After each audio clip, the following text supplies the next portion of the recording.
Hi സുഹൃത്തുക്കൾ, അപ്പോൾ ഇന്നത്തെ വീഡിയോ നമ്മളെ കോഴിക്കോടുള്ള ലുലു മാളിൽ നിന്നാണ് കേട്ടോ. ഇവിടെ പലതവണ വന്നെങ്കിലും ഭയങ്കര തിരക്കാട്ടോ. പക്ഷെ തിരക്കില്ലാതൊന്ന് ലുലു മാളൊന്ന് ശരിക്കൊന്ന് കാണുമെന്ന് വിചാരിച്ചാൽ അങ്ങനെ എന്ത് ചെയ്താൽ രാവിലെ തന്നെ ലുലു കണ്ട് കയറിട്ടോ. അപ്പോൾ ഇനി ഇവിടുത്തെ കാഴ്ചകൾ നമുക്ക് കാണാം. Okay, Cut fruits. Pineapple fooding.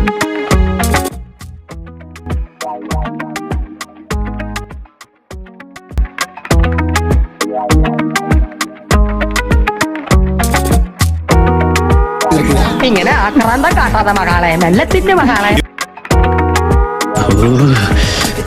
എനിക്ക് വേണ്ട. ഇതെല്ലാം എങ്ങോട്ട് പോകുന്നു?